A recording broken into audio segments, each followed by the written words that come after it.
Shri Harikrishna Heights येथे अत्यंत व्याजबी दरात 25 अमेनिटीज आणि प्रशस्त पार्किंगसह 2 आणि 3 BHK रेडी पोझिशन फ्लॅट्स उपलब्ध। बुकिंगसाठी संपर्क पार्श्वनाथ प्रोजेक्ट 9090787833।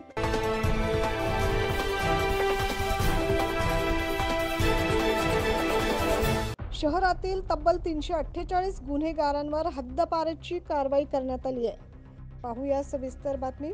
नाशिक विधानसभा निवडणुकीच्या पार्श्वभूमीवर शहर पोलीस आयुक्तांची पुन्हा 348 गुन्हेगारांवर हद्दपारीची कारवाई करण्यात आली। या हद्दपारीमध्ये राजकीय पक्षाचे पदाधिकारी, नाशिकचे भाजप कामगार आघाडीचे पदाधिकारी विक्रम नागरे तसेच वंचित आघाडीचे पवन पवार आणि व्यंकटेश मोरे यांचा देखील समावेश आहे।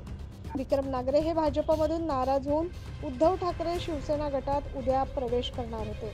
त्यांची 3 दिवसापूर्वी संजय राऊत यांच्यासोबत भेट झाली होती। वंचित आघाडीचे पवन पवार हे देखील उबाठा शिवसेनेमध्ये प्रवेश करणार होते। उद्या नाशिकमध्ये उद्धव ठाकरे यांची सभा आयोजित करण्यात आली। यामध्ये हे दोन्ही माजी नगरसेवक पक्षप्रवेश करणार होते। तर व्यंकटेश मोरे हे भाजपचे पदाधिकारी असून त्यांच्यावर देखील हद्दपारीची कारवाई करण्यात आली। नाशिक शहर पोलिसांची सर्व पक्षातील अनेक गुन्हेगारांवर हद्दपारीची ही कारवाई आपल्याला बघायला मिळाली। निवडणुकीच्या पार्श्वभूमीवर ही सर्वात मोठी कारवाई असू शकते असं बोललं जातं। Bureau report 9 news Maharashtra.